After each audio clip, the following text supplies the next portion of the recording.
let's talk about the 6 books I've read in June. Somewhat 9 books, but really officially 6. Hello and welcome back to Alexandria Loves Books. We're back on our final countdown BS. So welcome. It is July, which is weird. And so that means all the books I've officially finished and read in June are final. I only finished 6 books. I did end the month in the middle of 3 other books. So in a way 9, but I did not finish these books. I'm only slightly in the middle of each of them. So we'll get to that. We'll get to that when we get to that. I will put our genre breakdown for the month of June right here. And for my June TBR, I think I technically only read 2 of the books on my TBR, but I did start 3 others. So in a way, I read 5 out of the 8, but I only finished 2 out of the 8. That is really not good. I promise I will do better. I will be better in July. I promise. I promise. I won't let you down. Let's just talk about it. Let's get right into it. Starting off, the first book that I started and finished in June was Yours Truly by Abby Jimenez. This is in my Reading the Part of Your World series reading vlog on my channel. If you want to go check that out, get more in-depth my thoughts and my reactions to all of the 3 books. So this one is about Brianna and Jacob. They are both ER doctors. They have a terrible first impression. Jacob has a lot of anxiety, and that really kind of affects their first impressions of each other and their first interaction. So Brianna does not like him, but then they start conversing through letters, and they write letters to each other. And it is so cute and wholesome and sweet. And then let's see what happens then. So they start getting a little closer, and then she finds out that he is donating a kidney to her brother, Benny, who has a lot of health issues. And he doesn't do it for a favor, but he does end up calling in a favor, which leads to them spending more time together. I think it's kind of obvious what like the favor is, but the favor isn't written on the back of the book, so I don't want to share it. But everyone, I think, knows what the main trope is of this book, and that is like that favor. But I'm not going to say it. Go read it. I rated this 4.75 stars. That's right. It's almost a 5-star read. It was so good. The reason it wasn't a 5-star was because I wish they communicated a little bit better. Like, it wasn't miscommunication, but at the same time, it was dual POV, and you would go from her POV to be like, oh, I really like him, but he would never like me. And then to his POV, I really like her, but she would never like me. And I'm like, guys, we're going on like this for so many chapters. Like, just talk. Communicate your feelings, and everything would be great. But aside from that, this book is definitely worth the hype. I highly recommend you read it. It made me cry, both tears of joy and tears of sadness. Like, oh, I was just so connected to them and loved them so well. Jacob, I put this in my notes. Jacob loves so hard, and I think I put that in my review too on Goodreads. And it's just, the men that Abby Jimenez writes are so darling, and I would love to fall in love with one of them. Abby, girl, write me my man. Thank you. Thanks, bestie. So then, of course, in that same video, I then finished the series with Just for the Summer. This is like her newer release. I think it came out in April, so I guess not so new, but still new. This follows Justin and Emma, and Justin posts on Reddit about how he is the one before the one. That all of his exes, once like they broke up, they found their soulmate, and he was cursed. And so Emma sees this post and she goes, wait, that happens to me too. Like, I am also the one before the one. So they start messaging and decide to date for a month in order to break the curse and like reverse the curse, so that when they broke up with each other, they would find their soulmates. But of course, you know, love happens. I rated this one 4.25 stars. With this series, I was getting in the nitty-gritties of the rating star system because it was just so complex, you know? Her men just hit so hard. Like, Justin is like golden retriever energy. He has a healthy view on love. alone set him apart from so many men, both fictional and real life. I also cried both happy and sad tears when reading this book, so that's another good sign that this was amazing. The reason it's a 4.25 and not anything higher is because I didn't connect to the characters, which doesn't really make sense because I did cry for them, but I didn't feel connected to them. I think because I was reading the 3 books in a row in this series, like back to back so quickly, I was like a little bit in like a reading or book slump while reading this, and it was a little hard for me to get through, and I think I kind of self-sabotaged that way. I think if I read it in more favorable circumstances, I think this could have been a higher star rating. But it still was so good. A 4.25 is amazing. Then a book that I didn't read in a video, or I started it in the like mood reading for a week vlog, which was kind of a bit ago, but I just kind of set it down and didn't finish it, and that is Becoming Happy and Healthy by Janine Amapola, now Ward. This is a Christian nonfiction book, and basically each chapter kind of targets a different topic, and she kind of speaks into that with godly wisdom, but also practical advice and tips and wisdom. I highly recommend this book for anyone in your 20s. I mean, anyone in general, because any adult, but really like in your 20s when you're trying to figure life out and you're figure your faith out, your friends, your life, your job, trying to live life to the fullest. I think a lot of our generation, and I bet some, like everyone, but especially from what I hear within my generation, like no one wants to just be stuck at this, 9-to-5 job that they're miserable at for 50, 60 years. I mean, that's maybe a lot, but still 40 to 50 something years for the rest of their life, being exhausted, miserable, not having time to live their life and like live life to the fullest. And I also feel that way. You are not alone if you feel that way. And if you think that's weird to feel that way, I wonder how you don't feel that way. But that's amazing if you don't. But I do. And this book, I feel like, inspired me to live my life more and trust God. And it was very, very great. So I rated this 4 stars. And I mean, it was like under 200 pages. Go read it. Like, I was underlining and highlighting a lot of different things, and I really recommend this. So go read it. And now we're entering the era of the Besties Choose My Reads for a Week video. And I started that off with reading Verity. This was not my personal choice, but it was chosen for me.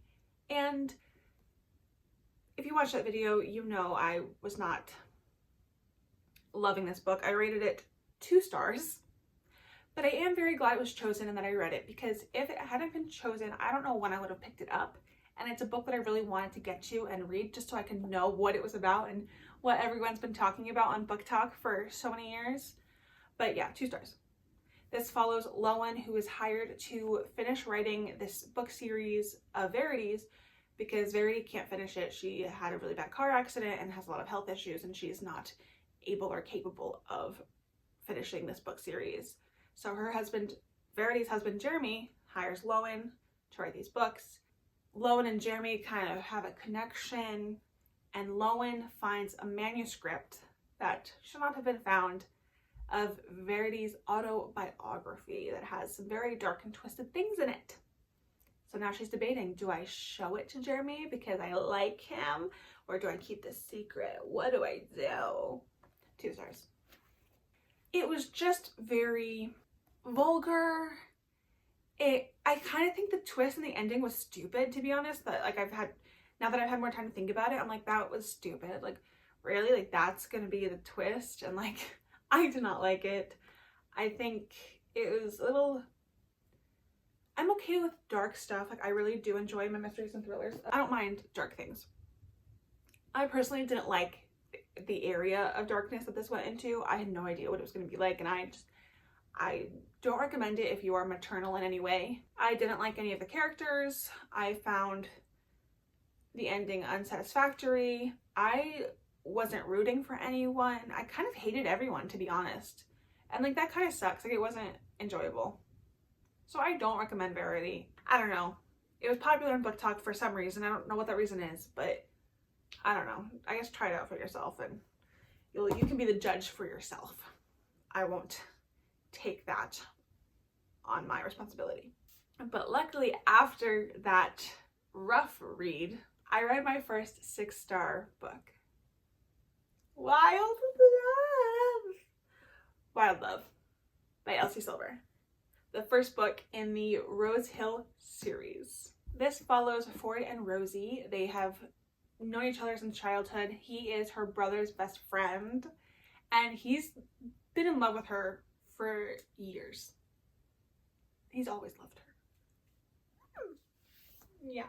He's also a billionaire, which is just like fun, like a little nice little fun aspect. He is back in Rose Hill, this small town where Rosie is from, and he's starting up this like recording studio type business place thing.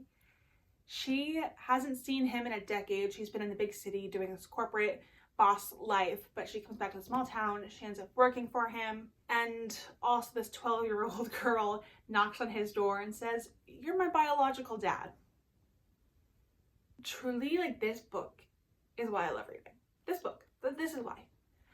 I love books like this and how it makes me feel and all the gooey gooiness in my heart. It gave me everything I look for in a romance novel. An obsessed man, small town, obsessed man, and funny characters, and just like all the different characters, like the families and I mean each other, and Cora. I loved Cora. Sometimes I don't love kids in books, but I loved her and her connection both with Ford and Rosie and her family, and I truly loved everyone in this book, and I am so excited for the next book to come out. I'm so excited. And Ford Grant is book husband material.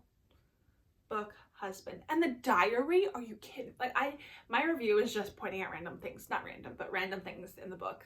The lake, the dock, diary, the office, the paint, the the pink scrunchie.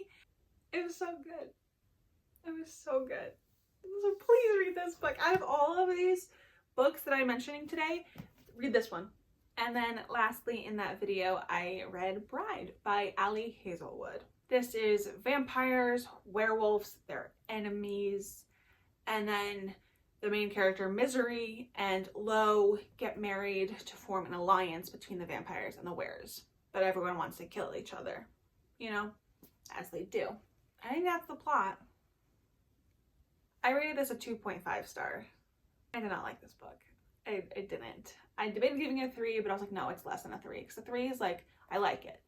And like, there's things I liked about it. Like, there's aspects I liked. Like, it had so much potential, but it just didn't like reach there. I did not enjoy the writing style. It kept like time jumping and not in a clear way. And it felt like a mess to me while reading it. I also didn't like where we started off. Like, I think we started off like right into the wedding. And I was like, wait, what? Who is what? Where are we? How does this world work? The rules to vampires and werewolves are different from what I'm used to in other books and movies and things. So I'm like trying to figure out this world and figure out the dynamics and the politics, and it just I didn't love it. I don't love it.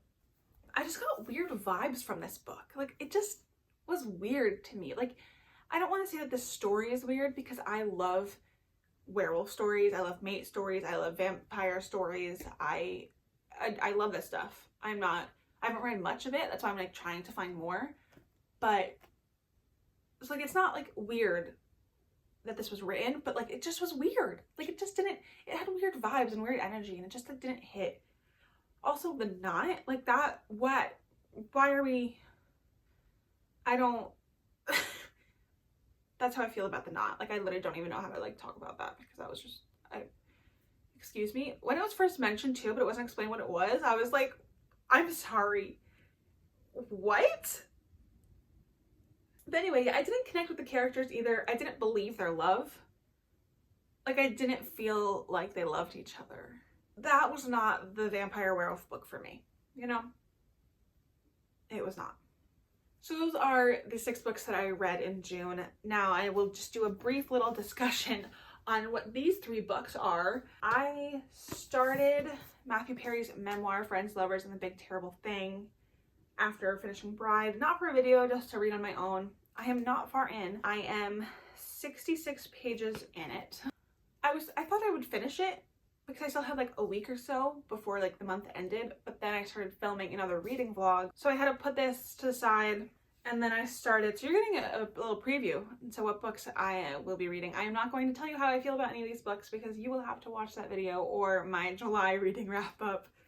But then I started Wildfire for this reading vlog. I am not far in this one either. I'm 142 pages, so I'm like almost halfway, but I'm not halfway. I was hoping I'd at least finish this one before June ended, but here we are.